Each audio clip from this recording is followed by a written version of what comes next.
Okay, welcome everybody. We are just getting people signing in, so going to hang on just 1 second here as people sign in. But thanks for joining this episode, Ask Mayfield Anything.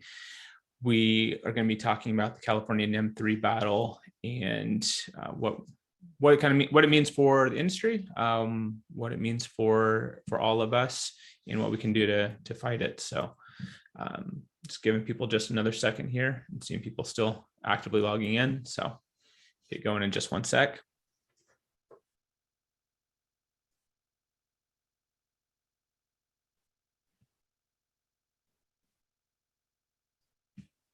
Okay, well, it looks like that's settled down a little bit. So thanks everybody for joining. Appreciate your time, taking a little time out of your day. So we're going to just jump right into this and get going. So for those of you that may not know me, I'm Ryan Mayfield, founder, CEO, Mayfield Renewables, and I've been in the industry since 1999. Started off doing installations, doing engineering, and so now, leading the Mayfield team, and we're a technical consultancy working with manufacturers, EPCs on a wide variety of projects. So thanks for stepping in and joining us. And today we have Laurel Hamilton from our team and Carter Lavin from CALSSA. So real quick introductions on them, and I'll let them say hello as well. So Laurel started her career 7 years ago with a small residential commercial installer down in Pasadena. And now she's the director of content strategy and production for our team. And we're there, she's leading our efforts on providing our technical expertise to manufacturers and other partners in the industry.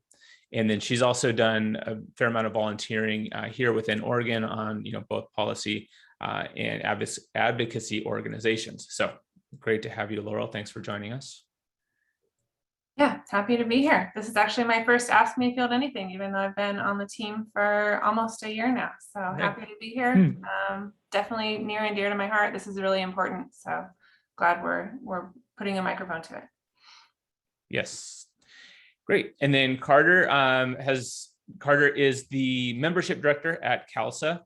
And let's see, you've been in the industry since 2006, it looks like. That's correct. And then 2016 is when you started at CALSSA, and you've more than doubled membership at CALSSA in that short 5-year time frame.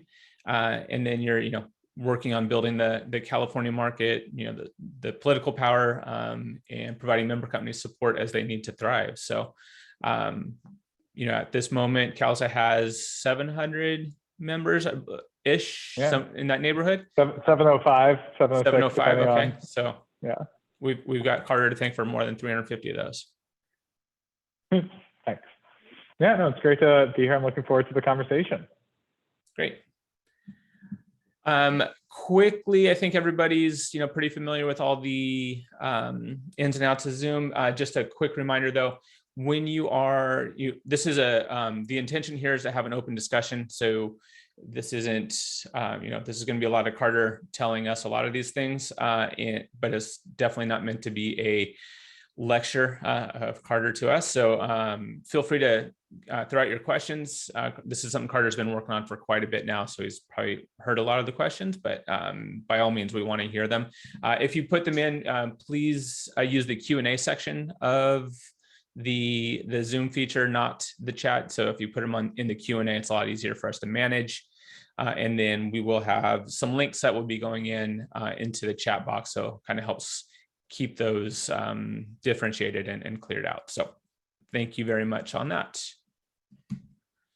So the topic of the day, NEM 3. And so I'm going to turn this over to Carter here, but I just want to, kind of set the stage. This is an important topic. This is definitely something that's going to have huge effects, not only in California, but it'll ripple through the rest of the country. I mean, I only half jokingly talk about in my classes, what happens in California with regards to solar is bound to happen in the rest of the country. So, definitely some important things going on here with regards to what utilities are proposing for the next round of NEM. So maybe with that, Carter, I'll kind of let you set the stage on what they're proposing.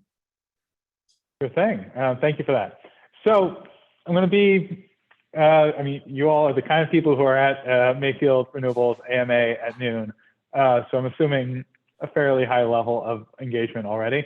But just to recap, right now in California, our net metering rules, NEM 2, of the law of the land, this has been the case for the last several years. On December 10th, so coming up in just a few days, the Utility Commission is going to make an initial decision about changes to net metering. The utilities, PG&E, Edison, and San Diego Gas and Electric have put forward pretty radical anti-solar proposals that would result in the decimation of the solar industry if accepted. They include high monthly fees to what's going on. This is like, we're talking about $95 or so a month for your residential customers. That alone sinks basically any project, smaller than about 3 or 4 kilowatts. They want to also lower the value that your customers get for the power that they send to the grid. So right now in California, you get about 26, 28 cents a kilowatt hour. They want to make that 6 cents a kilowatt hour. That alone would drastically shrink the market. And then there's a bunch of other shenanigans that they want to pull, including if you have a battery, they want to charge you even more. So I know a lot of folks say, okay, well, just forget net metering. I'll just get a battery and go home, and I don't need these folks. Like, they're going to hurt you even more with that. So that's what the utilities have put out. And if you can move the next slide. What this is, I don't know if we can, there we go. So basically, that's pretty terrible. And just to put that into terms that like might be a little bit easier to grok, if you like your sales now, if you are PG&E and you're having a good sale, if your customers are liking either the monthly savings you're offering or the lifetime savings you're offering, you are going to need to get your cost to $1.30 a watt for you to have the same kind of sales quality under NEM 3 with the utility win than you have now. For those of you who might not do purchasing, $1.50 is about what all-in component costs are. So this is really the scary part. So Carter, I'm sorry. So they need to be selling at $1.30 a watt, or is that what? Or you're saying the costs would need to be? Yeah. So basically, if I'm a customer right now and I'm seeing a $3.50 watt quote, and I say like, oh, okay, I can finance that, and my monthly savings worked out for me. Like for you to have that same monthly financing, or for you to have the same, oh, I like the 6-year payback. But what you need to be presenting to a customer is $1.30 a watt under an M3 where the utilities have won. Basically, if you can't get to $1.30 a watt, your business will shrink if the utilities win. The amount that if the utilities win and you got to $1.30 a watt the next day, congratulations, your business will probably not shrink at all. If you can't do that, your business will shrink, based off of how close you can get and everything like that. Considering that component costs alone before everything that's happening on the supply chain gets factored in, the component costs now are like $1.50 in a lot of places, which is to say, even the bargain basement, even the people who have the lowest prices, the most efficient system, the least margin, even they would drastically shrink their business and lose a ton of sales under an M3 where the utilities win.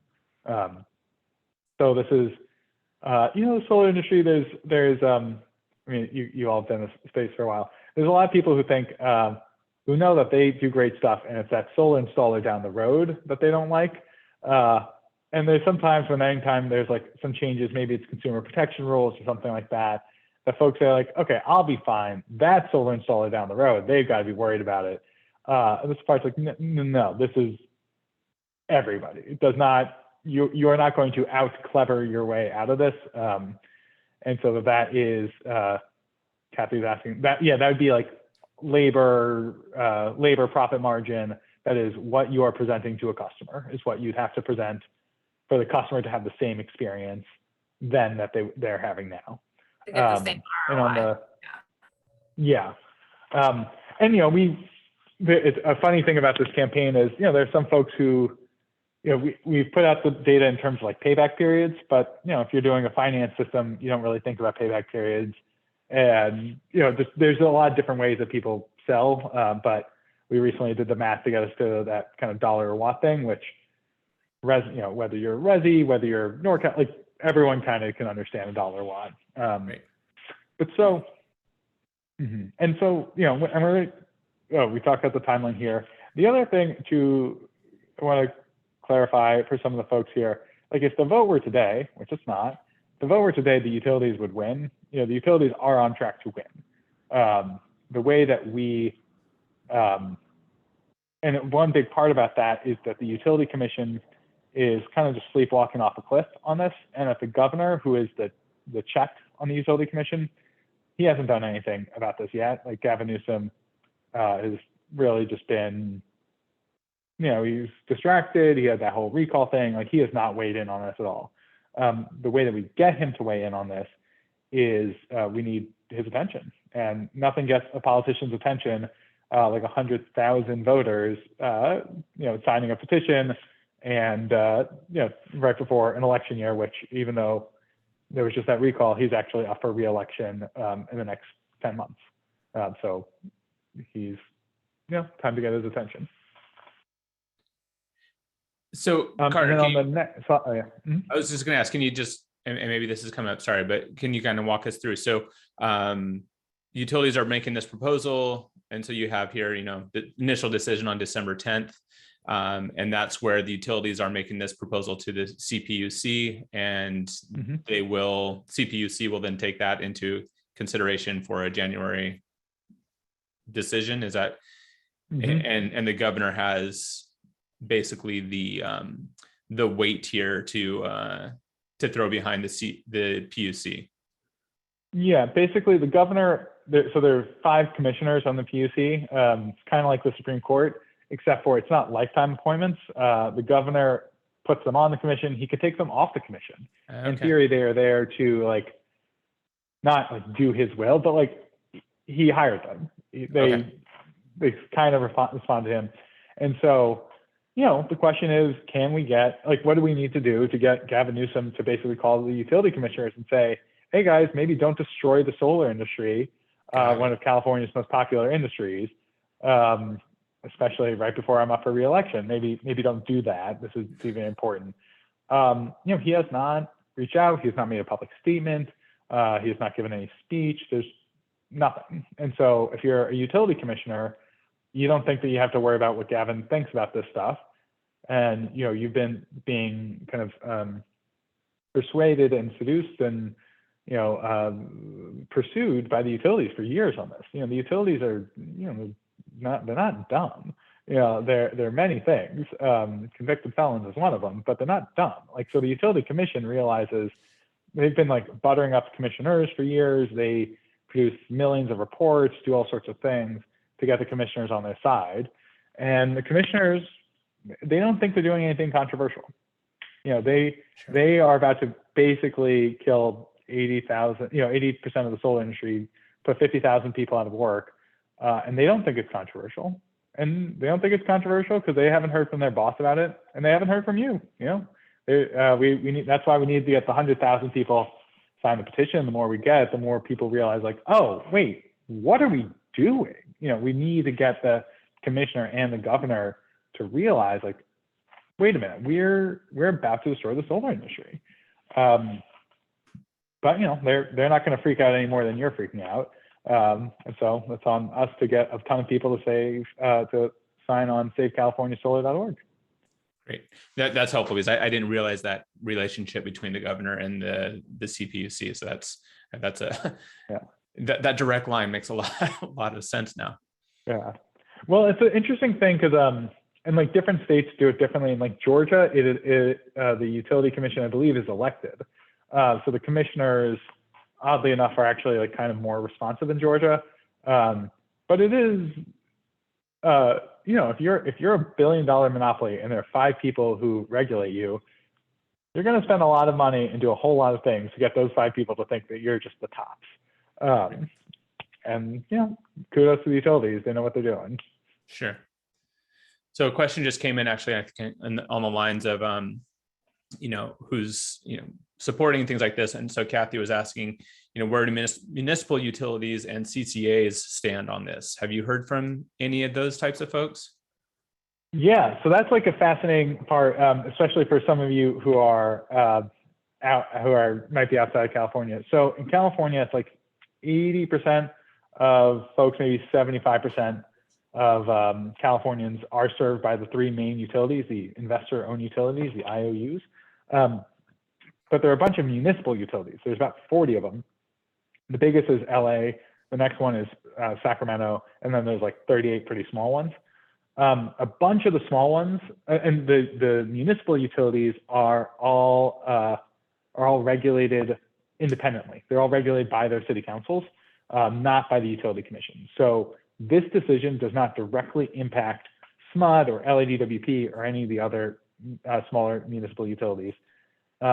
However, a bunch of the municipal utilities, including Imperial Irrigation District in Lodi and I think Palo Alto, have already gotten rid of net metering, have already effectively gotten rid of net metering and switched to like net billing or something like that. So there's a lot of parts of California that you already really can't sell solar into. And we as CALSSA have been trying to stop those places due to kind of the rules around how they're regulated. It's a trickier fight, it's a harder fight to win. They're very entrenched in their small communities in which they're very powerful. LADWP basically aims to be a less bad version of Edison on a lot of this stuff. So if Edison goes way off the rails, LADWP will say, okay, well, we're just following the pack and we're going to do this. So they're taking a wait and see approach. SMUD has already really put the kibosh on a lot of the solar projects. They lowered their net metering credits a great deal. They added some fees just 2 months ago that gets implemented in January. So the SMUD market was a fairly small market before. That itself is shrinking a lot. And then CCAs, it's a whole other layer on top of this stuff. But suffice to say, CCAs are not going to save us. If you're in PG&E territory and you're in one of the East Bay community clean choice things, what's happening with net metering in PG&E is going to directly impact those CCAs as well. A good in-depth question on that one. Yeah. So if you show the next. I was going to say the CCAs don't really have any. I mean, they're connected right to those utilities anyway, right? So I mean, they don't. Yeah, they're sort of like a layer on top of it, kind of thing. Sure. And they're less regulated than the other utilities as well. And that's this is not the conversation for this one, but there's a whole concept of like, should the state take over PG&E because PG&E keeps setting massive fires and killing people, and like maybe the state should take them over. From a solar perspective, that raises really interesting questions because like the publicly owned utilities in California have been, or the municipal utilities in California have been really bad for solar already. So government ownership or private ownership does not have a lot to do with net metering, and that's okay. One thing on the next slide, I break down. So the $1.30 numbers, I saw some ask. So the $1.30 numbers, I want to be clear, that's PG&E and residential. SoCal Edison, it's about $1.28, and San Diego Gas and Electric, it's $2. So for those of you who are a little bit more visual, here's what that looks like. So the blue is what people are selling now, more or less. It's kind of like the average price per watt that's publicly available. The orange is what you'd have to get to. This is dollars per watt. This could be in this. This is the size of the market would be even more stark. And jobs. This kind of drop off is what we'd be seeing in solar careers as well. Pretty intense stuff. So going back to the whole 100,000 thing, Paul I asked this question to you, Carter, earlier. I'll just repeat it. So he was asking, what's the 100,000? Kind of what's the break point there? What does that mean in terms of action being had? Yeah, and if we don't get that number, does it still matter? Like if we send them. Yeah. So one way to think about this is this is being recorded. Okay.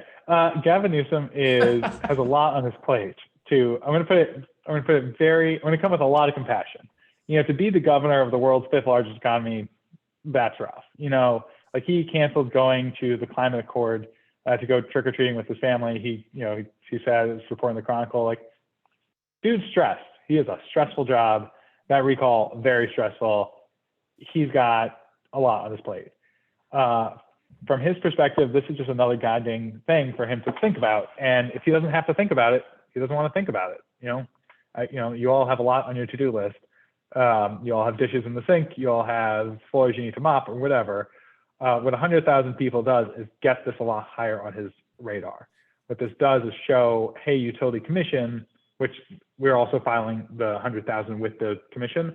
It shows the commissioners and the governor, hey, a lot of Californians care about this. 200,000 would be a lot better. 500,000 would be even more amazing. But this is really showing, I guess one way to think about it is, a lot of the folks on this call are probably, sell solar arrays. Everyone you talk to loves solar.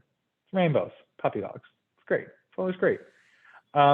If you're a residential salesperson, that doesn't pay your rent. That doesn't pay your mortgage. You need people to sign on the dotted line. And a big thing in California is like, everyone loves solar.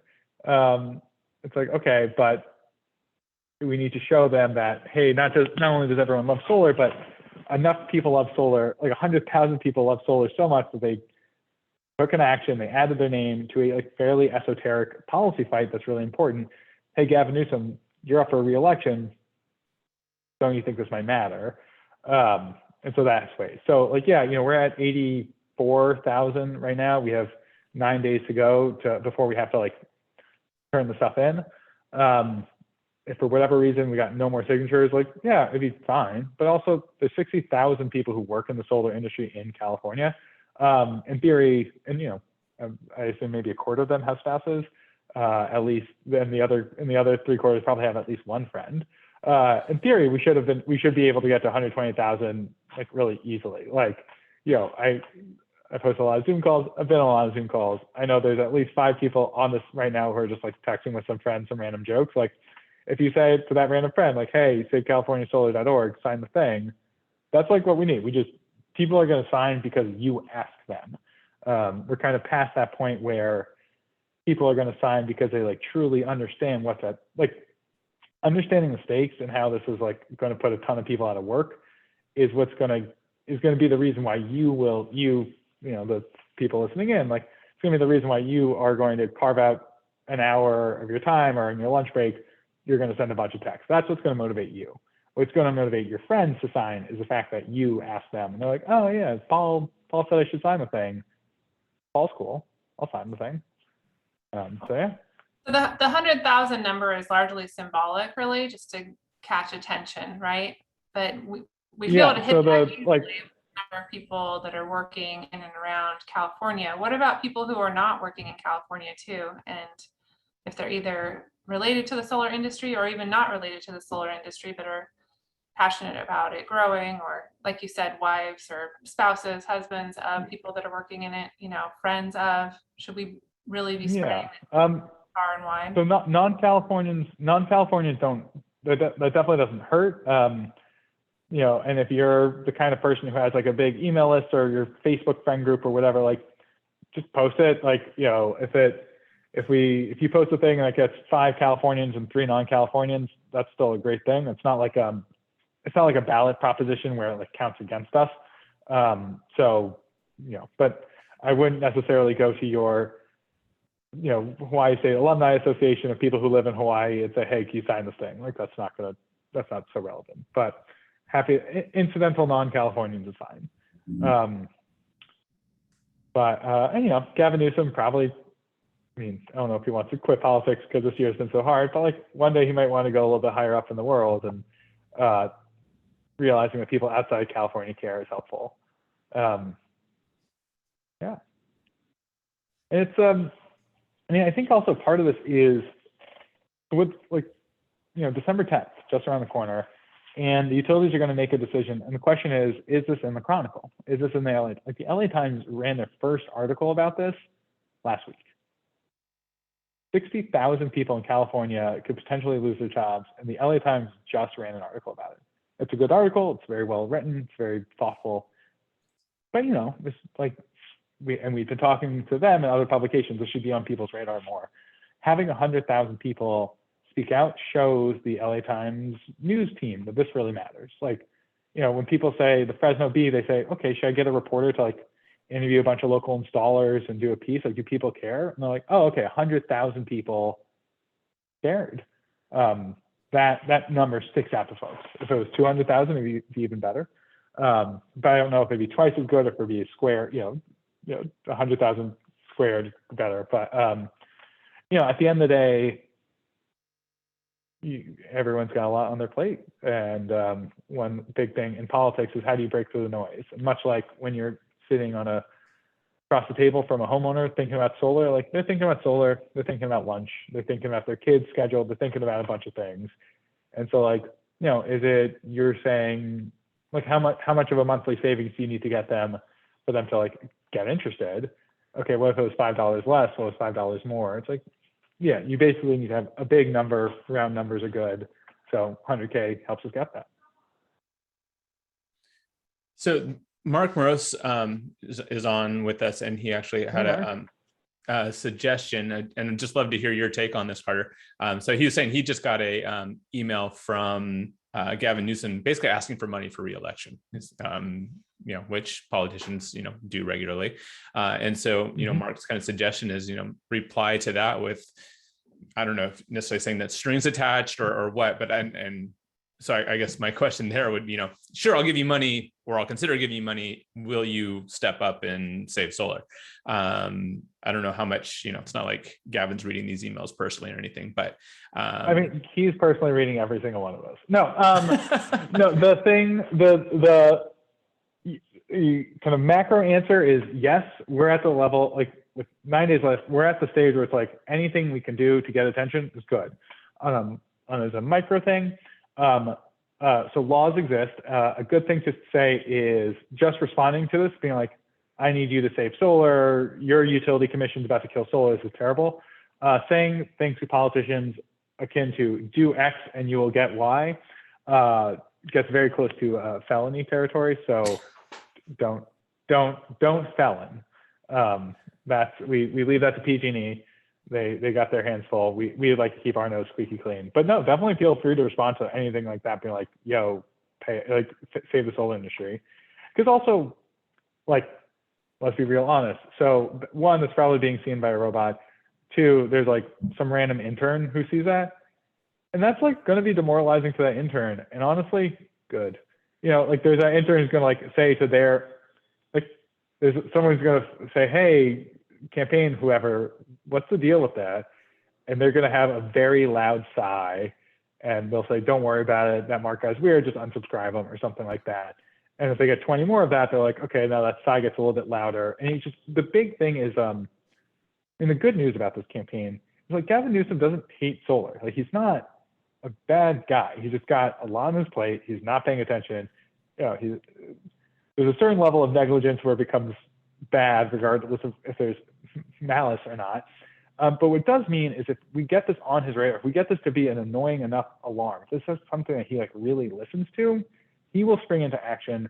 He will say encouraging words to the utility commission, most likely, and they will avoid the worst outcome. This is what happened in 2015, 2016 with the NEM 2 fight. The initial decision was absolutely catastrophic. We as an industry totally flipped out, got, screamed, stomped and hollered, got that in front of Jerry Brown, governor at the time. And then he applied a lot of pressure to the utility commission, and the utility commission in their final decision issued a totally new, totally different thing. So we've definitely like pulled this out before. That was not fun. I do not recommend we do that again. That would be really unpleasant to have to go through that process. It is a lot better to not have to pull things from the brink. So the more stuff we do now, the more you sweat in battle or practice, like the more we do now, the less bad that December decision is going to be.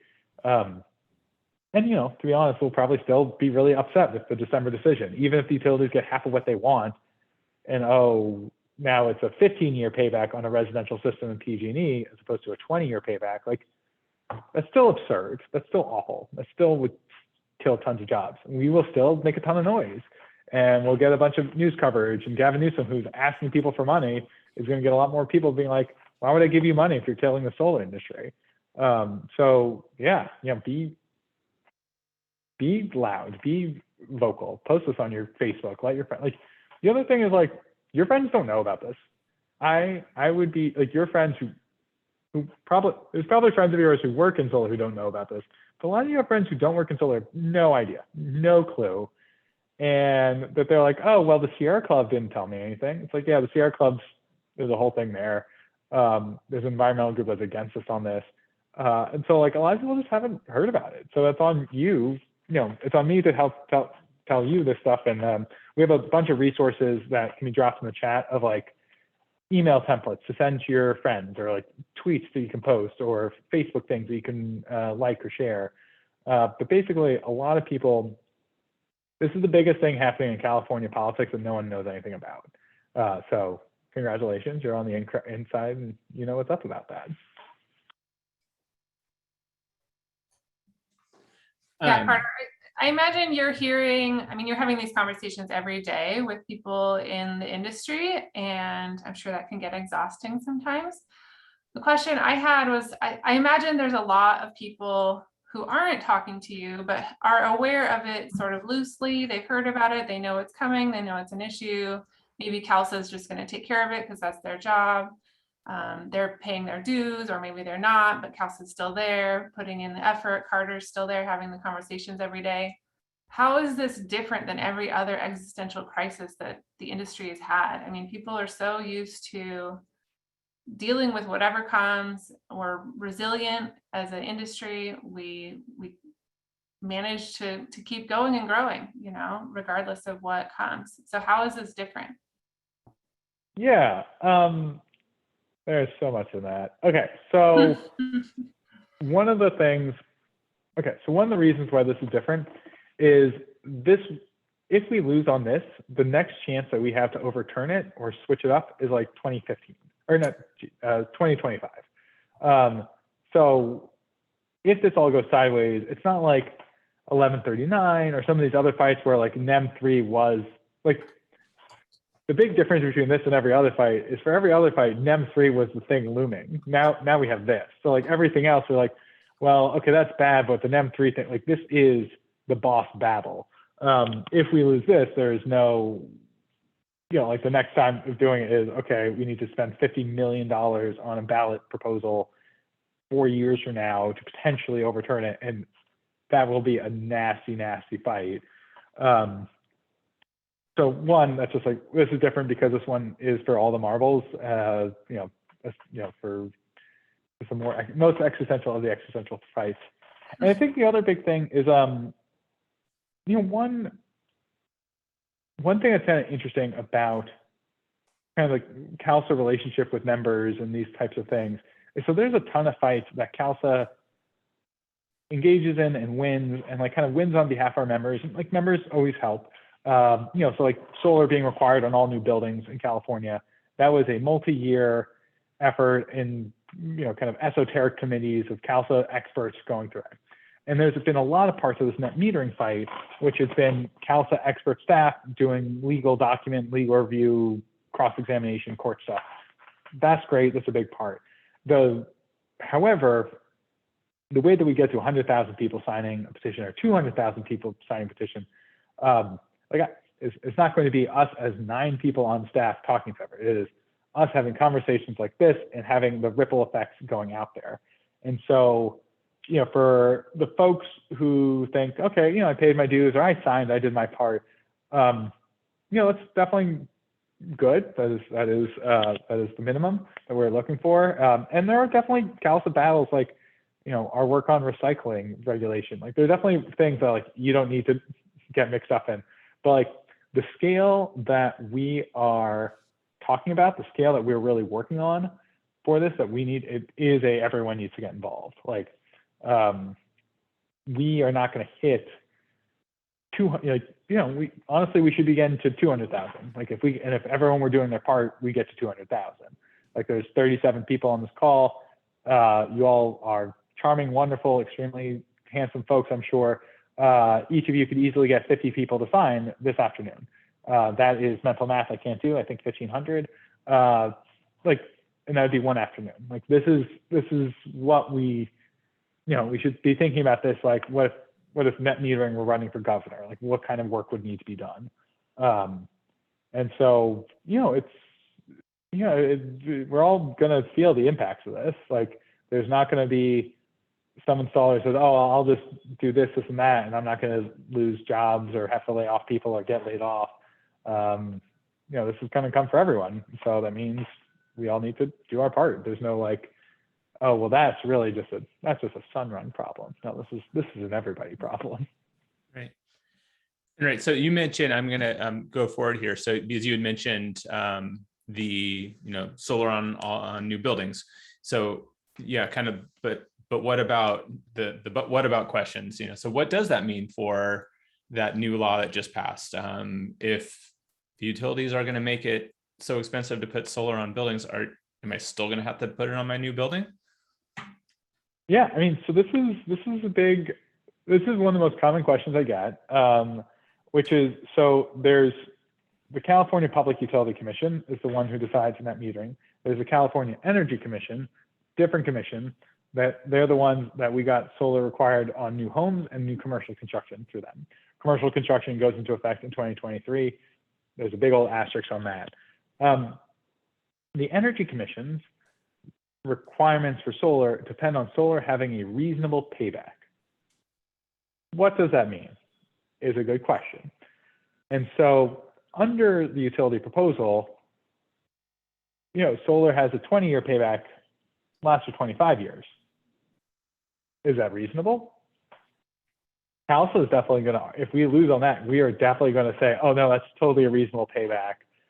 Please keep the solar mandate for new homes. You could bet your watch by the fact that home builders who don't want to have a solar mandate that makes homes more expensive and makes, they're going to say, no, that's not reasonable. Can you remove this mandate? And we'll see. There might be, and just because there's no law that says state governments have to operate in a reasonable or logical manner. So it is very possible that the Utility Commission thinks this market, prices go up because of supply chain stuff.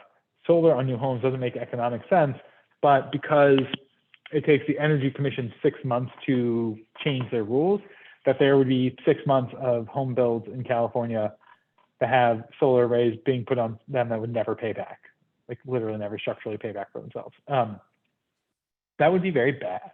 That is the kind of stuff that would that's the kind of stuff that would mean no solar mandate would be enacted in any other state in the nation, no federal thing. Like that is the kind of thing that an industry does not recover from if government agencies screw this up so badly.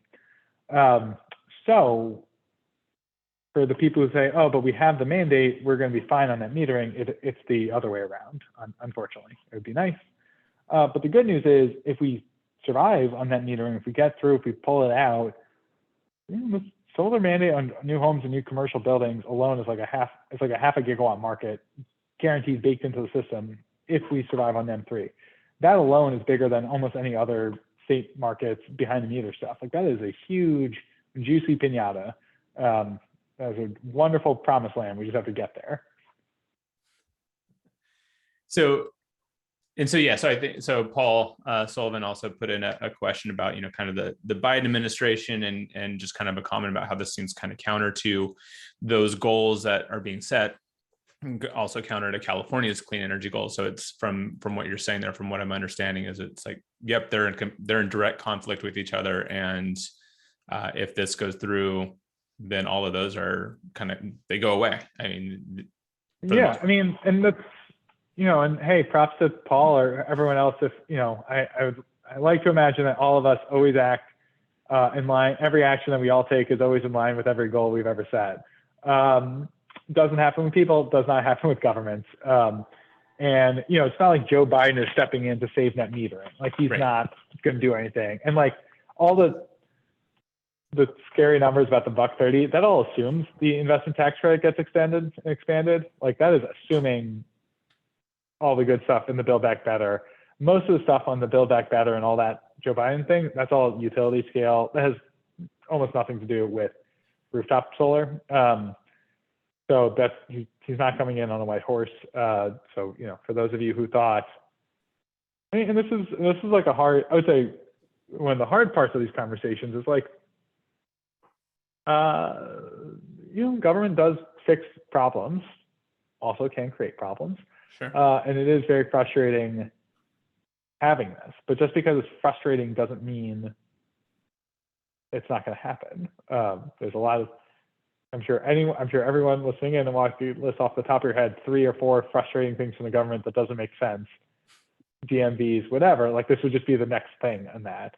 That is unfortunate, but you know, and the other part is, you know, California has these clean energy goals, 100% clean energy goals, but those are for power purchased by the utilities.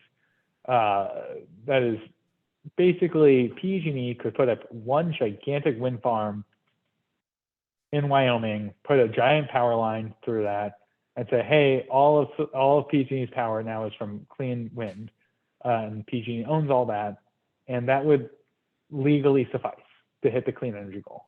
PG&E does not, like this, all of this stuff, all of what you're working on, what I'm working on, what everyone here, this doesn't need to exist for utilities to hit their goals, according to them. There's no legal, like our stuff doesn't count towards those goals.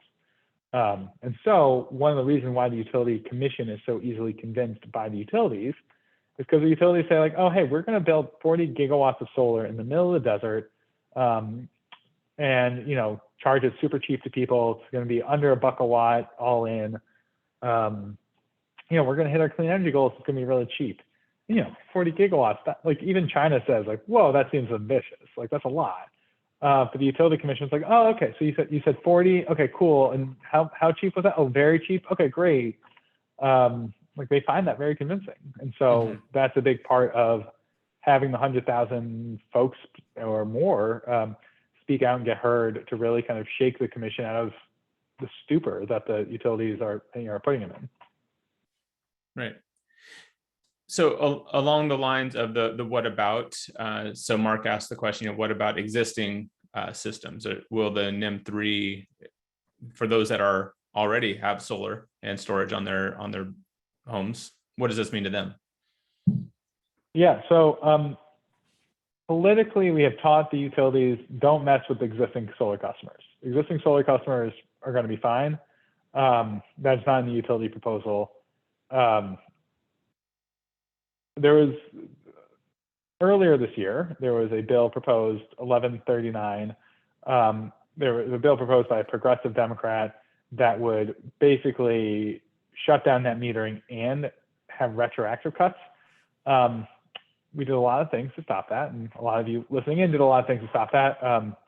But one of the things about retroactive cuts is if you want teachers to get laid off, retroactive cuts for solar is a great way of doing that, because a ton of schools in California went solar. Because they went solar, they save money. Because they save money, they hire teachers. So retroactive cuts to solar kill teachers' jobs. And let me tell you, politicians in Sacramento do not want to be viewed as having been responsible for laying off teachers. So retroactive cuts are not in the future. That being said, the Utility Commission can do all sorts of weird things, but it would be absolutely shocking if there was any retroactive cuts included. So can we spend this then, Carter? Then if this does pass, then schools won't put solar on, so it means they can't hire more teachers. So they're proactively not hiring teachers. Yeah, that's the future. Future doesn't exist. Those are non-temporal constituencies, I believe is the technical phrase. No, this is like a hard thing about politics as a whole, like whether it's housing or whatever. It's like protecting a non-existent constituency, like the people who were going to do the thing. Sure. Is tough. And that's why it's really important to get your current solar customers to speak out, to say, hey, if this had happened, I wouldn't have been able to go solar. That's like why solar customers predominantly are the people who've been signing this petition. Yes, this will kill solar jobs, but people are like, oh, if this were here, I couldn't have done this. And so it's really important for people to kind of speak out that way. And we've gotten a lot of school districts to speak out as well, because they say, like, I put it on the elementary school, but I was going to do that on the middle school next, and then the high school after that. Mhm. And I like what I did on the elementary school. I haven't done the high school yet. Don't get rid of this. I'm not gonna. There's shenanigans utilities can try to do, but I'm being recorded, which I have to remind myself. Normally, I'm not recorded during these conversations, and there's a lot more cursing. So this is really funny. So if you want the unfiltered version, schedule a call with Carter, and you can get the unfiltered, the raw version. There we go. Maybe you could probably start charging for that, Carter. I mean, if it gets us more signers, whatever, sure, great. Like I'm going to be honest with you. So like, I have the solar industry I'm helping mobilize. I also have friends in real life. And I'm trying to get them to sign the stuff too. And the other day, like, my sister has a puppy. The other day I held the puppy, took a picture with me in it, posted online with the Save California Solar thing. That was the number one, like, in my friend group, that was the number one thing that's gotten people to sign. Like, friends called me, they texted me, they emailed me. I was like, Carter, you got a puppy? I was like, no. And they're like, wait, what's happening? I was like, sign the thing. It's my sister's puppy. But like that alone, I got like 200 signers. And I've been like posting like, let me explain to you about the future of energy in California and like what it means to me personally. And they're like, yeah. Just show me this puppy.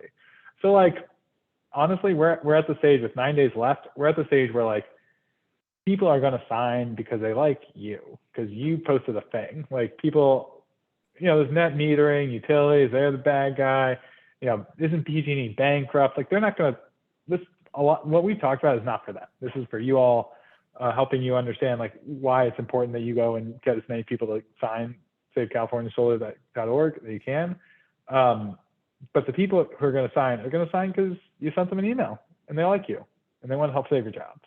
So just asking them. And I think we put in the chat the like link to the there's like a Google sheet or Google Doc that has like an email template and some pictures and stuff like that. So check it out. We can send some things in the follow-up as well. There'll be a follow-up email with the recording. We can send some resources that way. But this SaveCaliforniaSolar.org, I mean, that link was, that's when I followed it, it was super simple that you're not cutting and pasting anything. You're clicking through. I mean, quite literally, I think it was a 30-second time commitment. Yep. Yeah, no, it's, I had a member of mine, who works with a lot of contractors, I guess, was on a coffee break. Basically my inbox was exploded because he had sent 20 semi-personalized emails to contractors being like, hey, are you all setting this blast to your network? And I was like, well, and a bunch of them was like, oh, I haven't done it yet. I'll do it right now. I thanked the guy. I was like, yeah, I mean, I had like 15 minutes to kill, so I figured might as well save my job. It's like, great, yeah, awesome. Whatever time, whatever, instead of Duolingoing or whatever, I probably could have come up with a more relevant thing. So like, it does not actually take that much time to send out these emails to folks or send out a couple of texts. So yeah, it has a very large impact. Right. So to answer, so James put a question here from somebody from outside of California, and this might have to really pare this one down, but basically, is there an alternative proposal being thrown? Is there an alternative proposal to what the utilities are proposing? James, gave the value of solar kind of that they're doing in Austin, San Antonio. So I guess the question is, NIM 3 from the utilities is one aspect. What else is? Yeah, what else is in the pot? Yeah, and so the utility commission, the way that works is they basically say like, hey everybody, we're gonna change up the rules. What do you want? And then everyone throws in their thing. And so what the utility commission comes up with could kind of be anything. It could be a Frankenstein. It could be all this stuff. Like it's not some utilities thumbs up, thumbs down. That's not how it works. For us, we're very firm, like no fees. Like fees are what like sets kind of the ceiling or the floor on this market. Like these monthly things like that, you can't design around, but you can design around like lower NEM rates. And so we're definitely open to not 6 cents a kilowatt hour because that's madness, but like slowing, like having a low glide path to lower the value of net metering is something that'd be fine. And, you know, even if the utility commission said, hey, we're going to give the utilities everything you want, but you, Carter Lavin, you get to pick, you know, and I'm not the person in these conversations, to be clear, but they're like, you, Carter Lavin, you get to pick the timeline. I'm like, great, give them what they want in 50 years. Like, at the end of the day, every year this gets delayed, it helps like battery prices come down, it helps solar panels prices come down. Like, it just makes it easier for the industry to survive. Like, we as CALSSA are going to be continuing to push to like streamline permitting and soft costs and get added more value to batteries. And so like, if the axe is coming down and we have 8 years to adapt, like we'll adapt in 8 years. You know, like the Hawaii solar market, one thing that was so awful was they went to zero export overnight. That's why 80% of people lost their jobs. But if they said, hey, we're going to go to zero export in 10 years, you know, and had a glide path, like it would be a bumpy part, it would be hard. And so the thing that best case scenario, absolute best case scenario is there's none of these fees. Net metering credits are set to go down from the 26 cents a kilowatt hour and, you know, decline at some, you know, 10% a year for the next 5 years or something like that, with like very generous grandfathering for any people who go solar in the intervening time. And then like new policies to make solar for renters a lot easier and solar on multifamily homes a lot easier. That'd be the best case scenario. The thing that I think is most likely to happen is December 10th, the Utility Commission puts out something that makes everyone's heads explode. And we all, like the Utility Commission basically says, we're going to do what the utilities want, in which case everyone flips out, everyone makes a ton of noise. Everyone's like, Gavin Newsom's Utility Commission on set to kill 60,000 solar jobs, like decides they want to kill 60,000 solar jobs the year Gavin Newsom's up for re-election. And that is a message that we blast from the rooftops all over the place.